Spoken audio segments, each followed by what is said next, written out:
try to get back to her.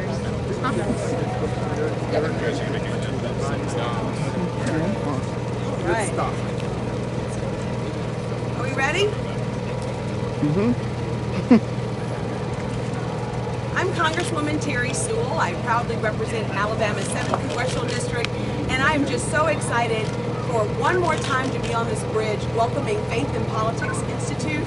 And of course tomorrow will be the commemoration, the 59th commemoration of the bridge crossing.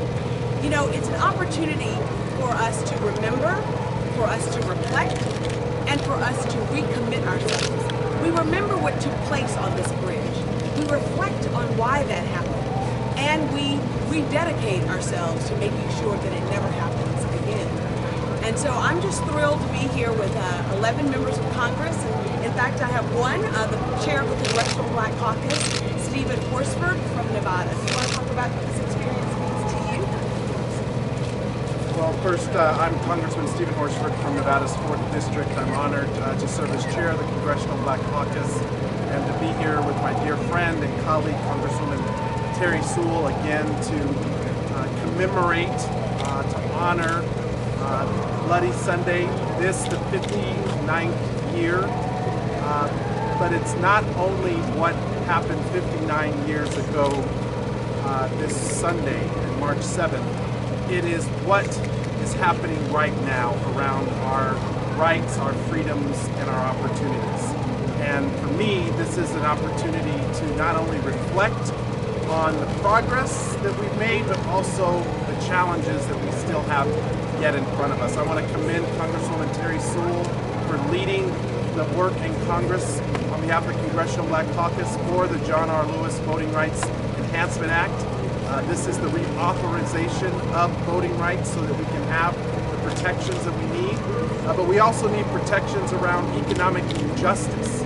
We need to ensure that we're uplifting people's rights and freedoms in every way. And that is a reflection of what this weekend means and why it's so important for us to come together. So thank you for honoring me with the chance to be here, and of course in the memory of the late Congressman John Lewis, who would expect us and our generation to continue our portion of this race towards justice, opportunity, and freedom for everyone.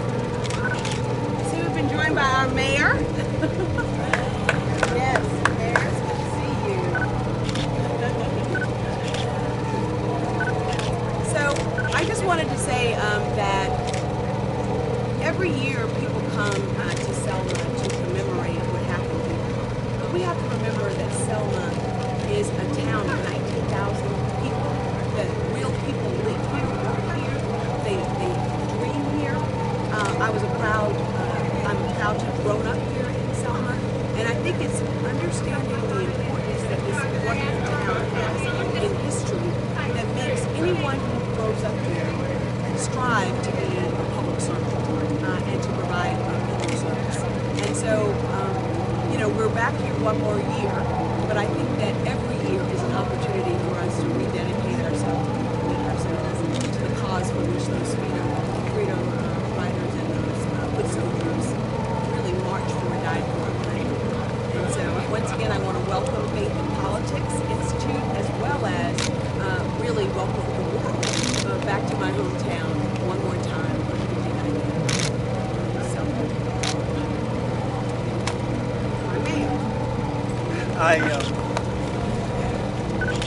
words are difficult to come to mind to express my appreciation and love for my Congresswoman Terri Sewell.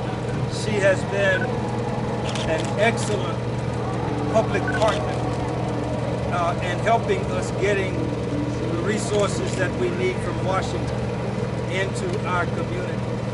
Selma is a recovering community.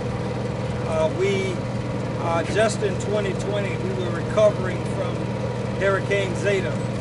In 2023, we are still recovering from a tornado that destroyed, significantly damaged or destroyed 40% of our residential properties.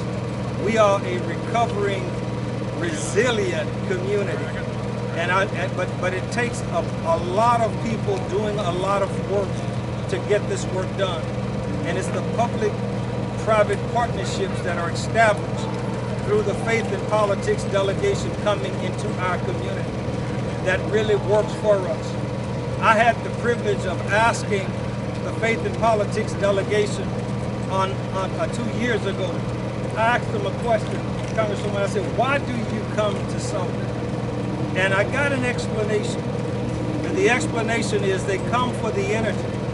They come for the power and the passion to do the work in this fight that we're in. And they want to take that energy back to their respective communities to continue this work.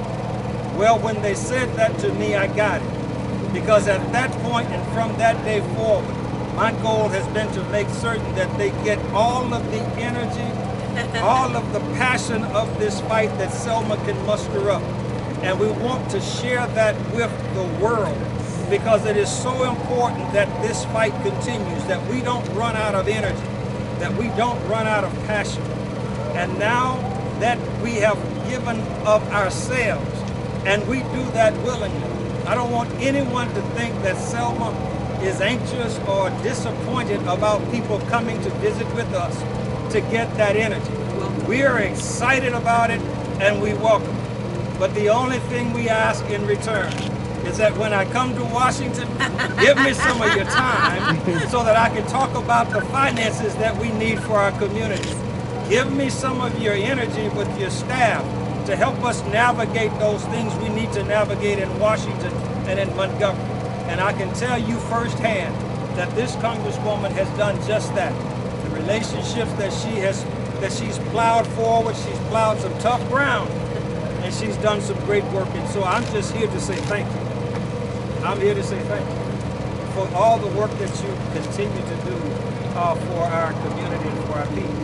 And for that, I say on this sacred space, on this sacred bridge, I say to God be the glory. Because I don't undervalue the words of the hymn that says, God of our will yield, God of our silence yield, Thou who hast brought us thus far on our way, Thou who hast by Thy might led us into this light, and we keep asking Him to keep us forever in what I call the path of righteousness for His sake. I'm done. You know, he's a preacher too. So I just wanted to explain what Faith and Politics Institute is. John Lewis was one of the founders of the pilgrimage that every year, it was a 24th year, he has led a delegation from Congress, a bipartisan delegation from Congress, of Republicans and Democrats, back to this important space. And he says it's because he wanted us all to understand why it was so important to build a permanent family. He hasn't given up. He never gave up on that thought that blacks and whites, Republicans and Democrats, we can learn from each other, we can work together, and we can help to build this nation and really strive to make it a more perfect union. But it takes all of us doing our part. So this year we welcomed 11 members of Congress, and I was honored to have Martha Roby, who is a former member of Congress representing Montgomery. She has been with us part of the journey. Senator Britt will be joining us tonight. You know, we here in Alabama are custodians of America's history, and if we don't tell our stories, others will, and they may not get it. So this is an opportunity for us to showcase the progress that has been made in Alabama, but also to get help and resources and energy from others to help uplift us. Thank you all. We've got to wrap to open the bridge back up.